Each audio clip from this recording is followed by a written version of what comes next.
de nós. Proclamação do Evangelho de Jesus Cristo, segundo Marcos. Glória a vós, Senhor.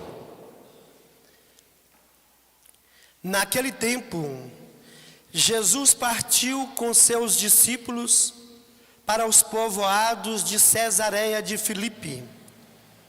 No caminho perguntou aos discípulos: quem dizem os homens que eu sou? Eles responderam: alguns dizem que tu és João Batista, outros que és Elias, outros ainda que és um dos profetas. Então ele perguntou: e vós, quem dizeis que eu sou? Pedro respondeu: tu és o Messias. Jesus proibiu-lhe severamente de falar a alguém a seu respeito. Em seguida, começou a ensiná-los, dizendo que o Filho do Homem devia sofrer muito, ser rejeitado pelos anciãos, pelos sumos sacerdotes e doutores da lei. Devia ser morto e ressuscitar depois de 3 dias. Ele dizia isso abertamente. Então Pedro tomou Jesus à parte e começou a repreendê-lo. Jesus voltou-se, olhou para os discípulos e repreendeu a Pedro, dizendo: vai para longe de mim, Satanás.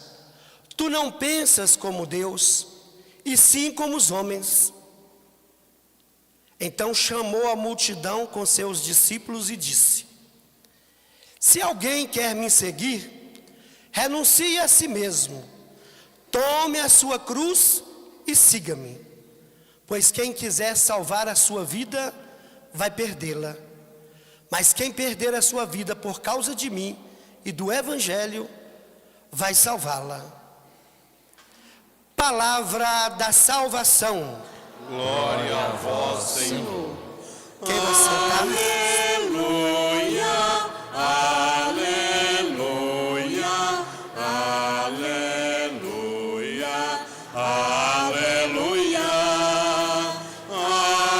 aleluia, aleluia, aleluia, aleluia. A família de Maria Isabel Gomes Pimentel, 7º dia, se encontra. Se tiver, por gentileza, fica de pé. Não se encontra? Rezemos pela família, pela alma dela e pelos amigos. Meus irmãos e irmãs, a liturgia de hoje nos traz vários caminhos que a gente pode percorrer para a gente entender o que Deus quer nos dizer. Mas eu não vou por muitos caminhos, não. Primeira coisa que eu gostaria de dizer é que Jesus está falando com seus discípulos. Está aqui na Sagrada Escritura. Jesus está falando com seus discípulos. Eram pessoas que caminhavam com ele. Eram pessoas que conheciam ele. Não era qualquer um. Não era um desconhecido. Jesus, ele conversa com os seus discípulos. E na conversa com os seus discípulos, e o interessante é que antes de falar que ele conversa com os seus discípulos, ele ainda vai dizer que no caminho perguntou aos discípulos. No caminho. Lembram que quando São Paulo caiu do cavalo, assim a gente diz, e se converteu, ele também estava no caminho. Este no caminho significa na igreja. Significa na igreja. Não eram pessoas que estavam longe da realidade de Deus, longe da realidade. Eram pessoas que estavam no caminho. E discípulo aqui nem são os 12 apóstolos só. São muitos outros. É tanto que quando ele termina de conversar, ele chama a multidão de novo e continua com os discípulos.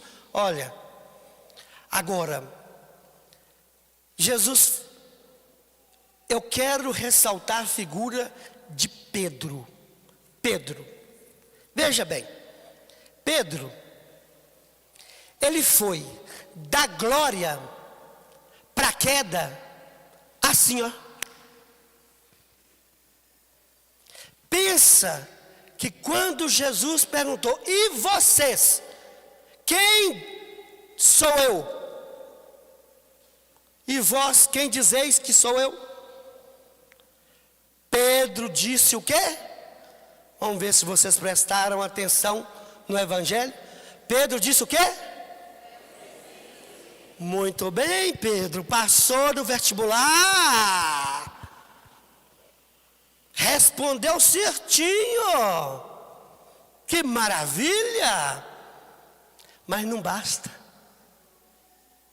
Não basta. Muitos de nós sabemos quem é Jesus. Muitos de nós, a vida toda, já nascemos nessa fé. E nessa fé nós já estamos. E nós dizemos que cremos nele. Mas não basta.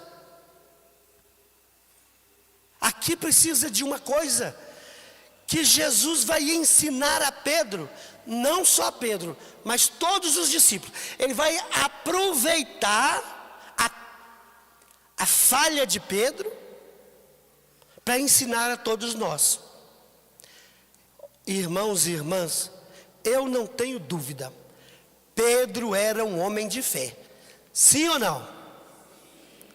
Cruz, credo nesse sim de vocês. Estou achando que Pedro era, mas vocês está difícil. Pedro era um homem de fé, sim ou não? Sim. Pois é. Mas não basta só dizer que tem fé. Aqui entra um tema muito interessante, porque tem muitos de nós que falamos que somos homens e mulheres de fé, pessoas de fé. Padre, eu tenho muita fé, padre. Mas se as coisas não acontecem do jeito que você quer, se as pessoas não fazem o que você quer, se Deus não realiza o que você quer, não, padre, mas padre, eu rezo demais, não basta. Fé, meus irmãos, é uma coisa muito maior do que simplesmente um sentimentalismo. Tem gente que chora, escuta as músicas, esses padres midiáticos mesmo, às vezes vai assistir esses padres midiáticos, ai, nossa senhora, me tocou, mas e se não te tocar? E se não te tocar? Ah, mas eu fui à missa, nossa senhora, o padre é ruim demais, eu não senti nada. O erro é do padre. Nossa, mas a cantoria é ruim demais, não deu para mim poder entrar nos tempos. Ah, então o erro é de quem canta.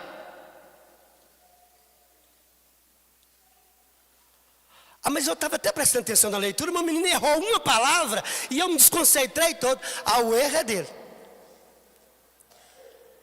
Olha, irmãos e irmãs, nós podemos aprender muito com Pedro hoje. Pedro, ele era um homem de fé, mas ele ainda não tinha amadurecido a sua fé, como muitos de nós. Se vocês chegarem em casa e pegar a Bíblia, em primeira carta aos Coríntios, capítulo 13, especificamente versículo 11, não gosto de citar não, porque você tem que ler a Bíblia. Tem que ler a Bíblia, não tem que ficar.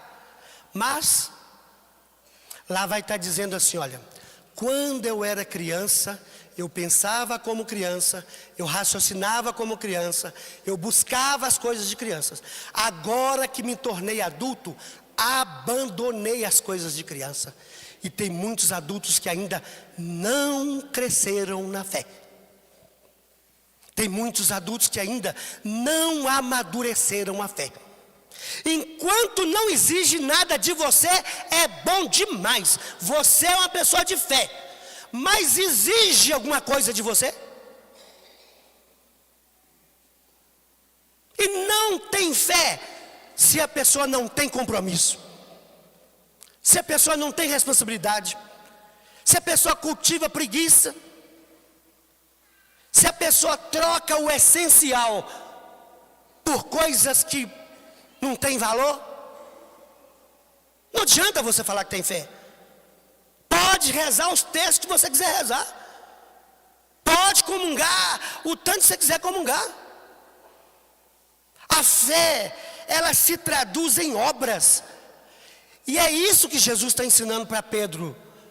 Porque a hora que Jesus foi falar para eles assim, olha, o Filho do Homem deve sofrer muito, deve ser perseguido, deve ser morto, deve ressuscitar ao terceiro dia.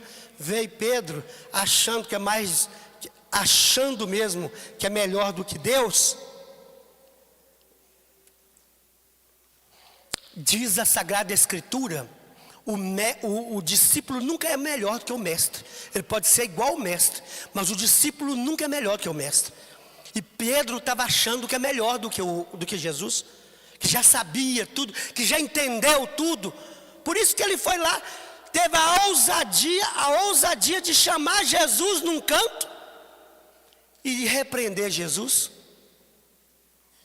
Olha, irmãos e irmãs, isso acontece muito no mundo de hoje, viu?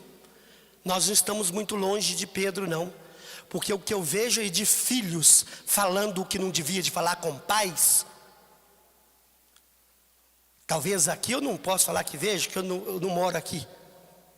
Mas por onde eu passo, o que eu vejo de adolescente falando com os pais, o que não devia de falar, é uma maneira de você achar que você é melhor do que os seus pais. Meu filho, antes de você nascer, seus pais já existiram. Um pai e uma mãe, para poder criar um filho, para poder educar um filho, para poder deixar um filho maduro, um pai e uma mãe sofrem muito. Sim ou não? Sim. O filho não pode, a filha não pode achar que é melhor do que o mestre. Não pode. E não tem outro caminho. Se você for por esse caminho, quantas pessoas aí têm tudo, não lhe falta nada, mas são pessoas infelizes com a vida que tem. São pessoas infelizes. Não falta comida, não falta bebida, não falta uma casa para morar, não falta, na época do frio, não falta um cobertorzinho para jogar em cima. Não. E alguns têm até mais, tem um carro, tem uma conta bancária. Só que quando a gente inverte os papéis, como Pedro tentou fazer, talvez nem seja por maldade de Pedro. Eu até acredito que não foi por maldade de Pedro, foi por imaturidade de Pedro. Ele ainda estava amadurecendo na fé. Ele conhecia Jesus, ele tinha intimidade com Jesus, mas ele não tinha maturidade na fé. Olha, irmãos, isso tem nome. Quando a pessoa reconhece que ela ainda precisa de amadurecer, isso chama-se humildade. Humildade. Ninguém nasce sabendo, não, viu? Ninguém nasce sabendo. E infelizmente, o que a gente está pegando, uma sociedade arrogante, uma sociedade que você pega um camarada para trabalhar para você hoje, ele já acha que já sabe tudo, você não pode dar nem palpite na vida do sujeito. Você dá um palpite na vida do sujeito, o sujeito está achando que não, peraí. A gente não nasce sabendo das coisas. Foi isso que Jesus, na verdade, no fundo, Jesus colocou Pedro no lugar dele. Afasta de mim, Satanás. Tu não pensas como Deus, tu pensas como os homens. Quantos de nós não pensamos como Deus?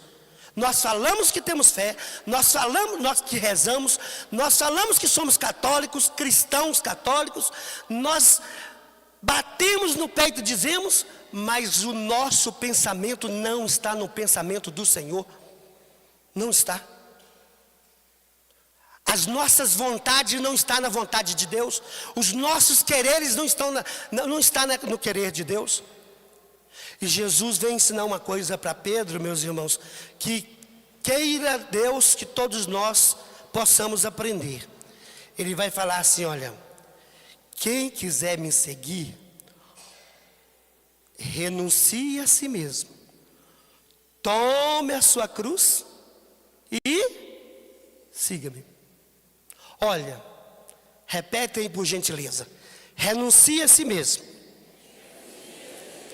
toma a sua cruz e siga-me. Olha, não é fácil a gente renunciar a gente mesmo não, viu?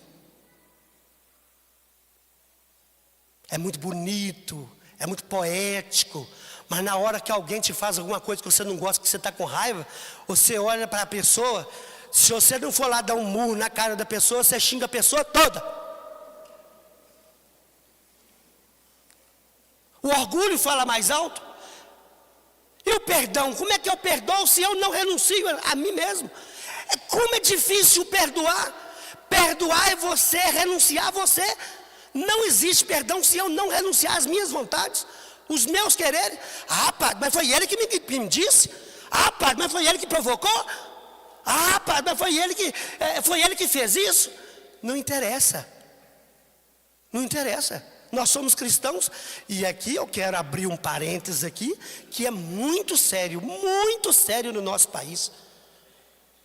É a questão política. Em nome de uma paixão política, o sujeito esquece que é cristão.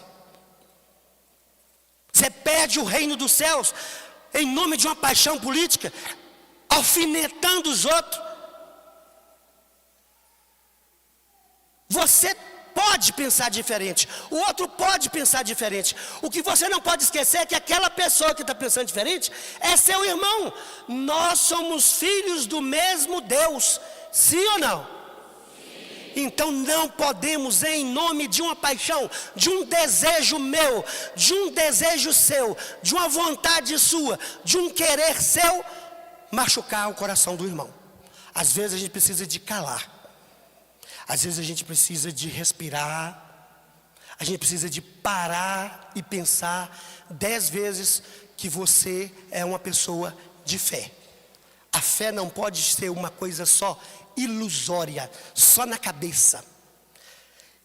Só na cabeça. Olha, renunciar a você mesmo exige oração. Exige oração. Gente, se você não reza, o cristão não reza, o padre tem que rezar, o bispo tem que rezar, o papa tem que rezar. O cristão que não reza, ele não adianta. Ele não vai fazer a vontade de Deus.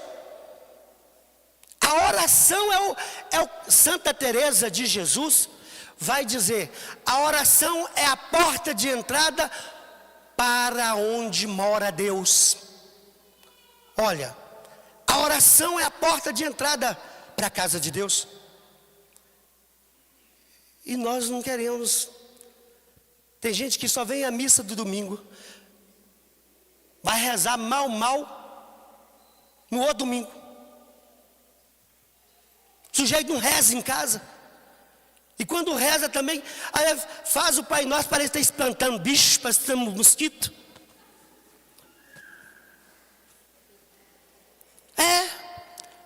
Nossas crianças, como pode ter crianças que não sabem rezar Ave Maria?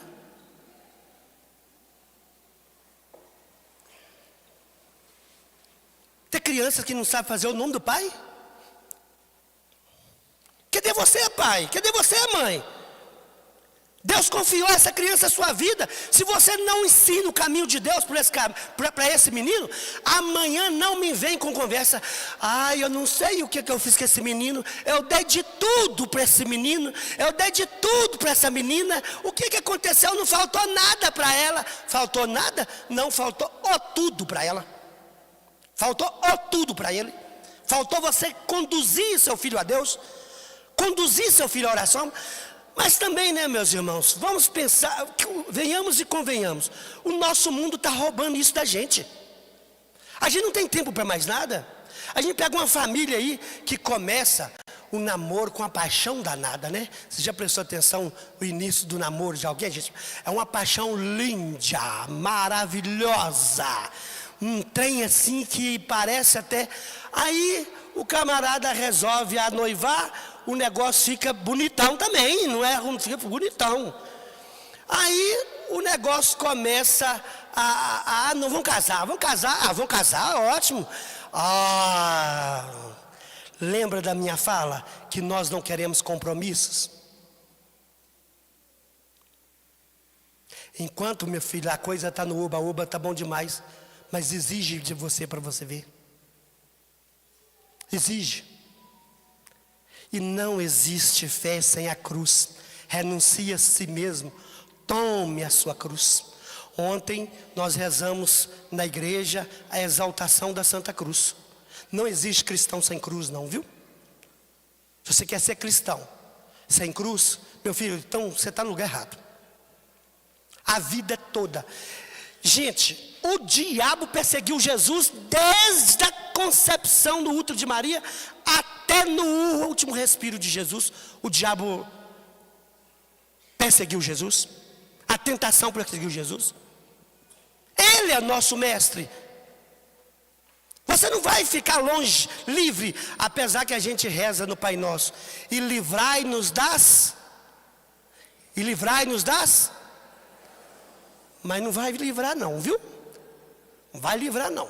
Não livra o padre, não livra você, não livra. Aqui, ó, carrega a sua cruz. Tem gente que ainda fala assim: meu Deus do céu, estou sofrendo demais. Parece que eu joguei pedra na cruz. Não é não, meu filho, você tem uma cruz para carregar. Você tem uma cruz para carregar. Renuncie a si mesmo. Tome a sua cruz. Agora, o problema é o desequilíbrio humano, né? O desequilíbrio humano, ele é tão grande que você já está custando dar conta da sua cruz. Você está querendo carregar a cruz dos outros também? Precisa de orientação. Precisa de amadurecer a fé. Precisa de amadurecer a fé. Renuncie a si mesmo. Toma a sua cruz e siga-me. E siga-me. Seguir Jesus é andar atrás de Jesus, gente. Seguir Jesus não é andar na frente de Jesus não, viu? Foi isso que Pedro, o erro de Pedro foi isso. Que Pedro chamou Jesus no canto para repreender. Pedro estava querendo andar na frente de Jesus. Nós não andamos na frente de Jesus. Nós andamos atrás de Jesus. É Ele que é o mestre. É Ele que é Deus. Eu é que preciso dEle. Não é Ele que precisa de mim. E infelizmente nós vivemos numa sociedade no mundo parecendo que Deus é que precisa da gente. Se não acontecer o que você quer, você fala assim: eu não vou na igreja mais não. Aliás, meus irmãos, eu com esses anos de padre, uma experiência que eu tenho, a primeira coisa que a pessoa faz quando ela sofre uma decepção na vida, a primeira coisa que a pessoa faz é cair fora da igreja. E se ela é dizimista e decepcionou com o padre, a primeira coisa que ela faz é parar de devolver o dízimo. A gente mede a fé da gente, o tamanho que a gente ganha a graça. Isso não existe, gente. Isso está errado, você está escolhendo o caminho errado. Você precisa de amadurecer a sua fé. A vida não é mamão com açúcar para ninguém. Para ninguém. Todo mundo tem problemas, todo mundo tem dificuldade. Sim ou não? Sim. Todo mundo tem problema. Uns mais, outros menos. Uns não tem agora, mas vai ter depois. Uns já tiveram, já passou. Está tudo bem, está tudo tranquilo.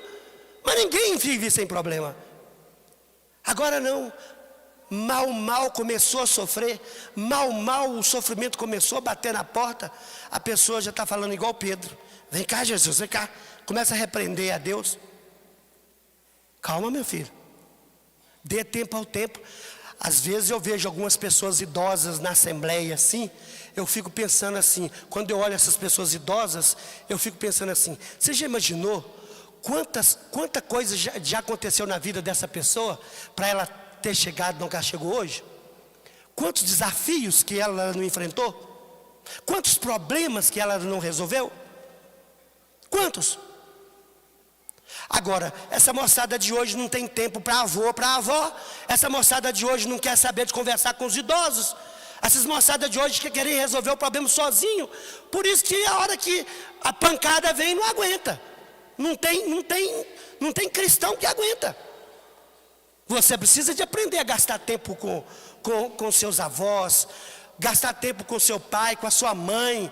O pai e a mãe precisam de contar da vida, da sua vida para o seu filho. É preciso saber que o que está comendo, o que está bebendo. Você está trabalhando, suor. Tem criança que não sabe de onde sai o dinheiro de dentro de casa, não? Tem adolescente aí que acha que é só gastar. O pai faz assim, cai que é um monte de dinheiro.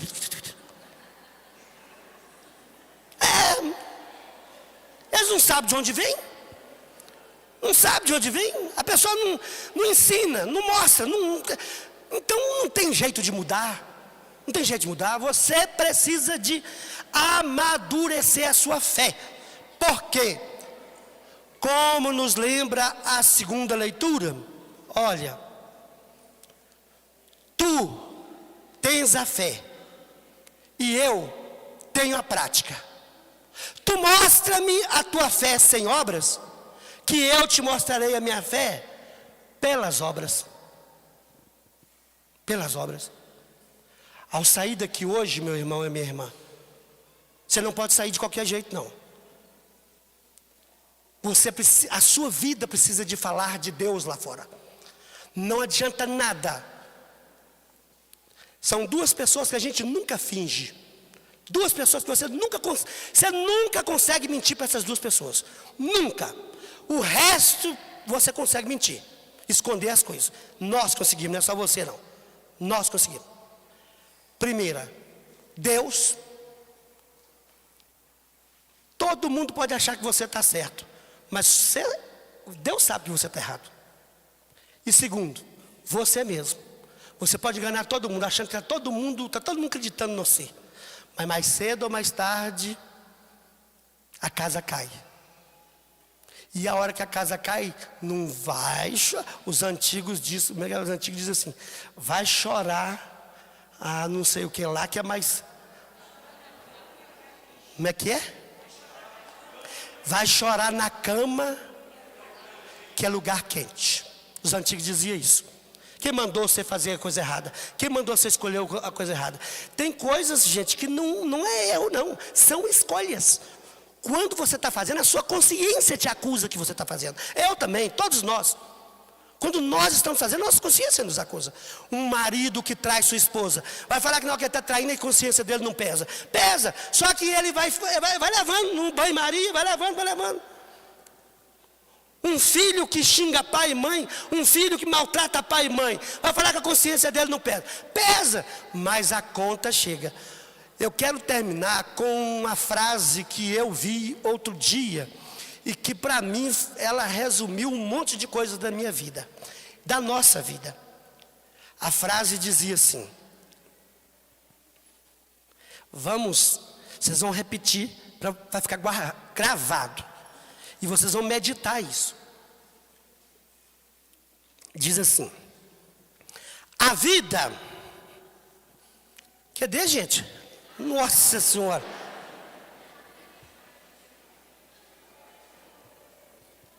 Dormiu todo mundo. Misericórdia, eu estou ruim mesmo. Sei se é eu ou se é o Censo. É um dos dois. Ou é todo mundo, ou eu também. A vida é como cartão de crédito. Você gasta. No final a fatura chega para você pagar. Não esqueça disso, viu?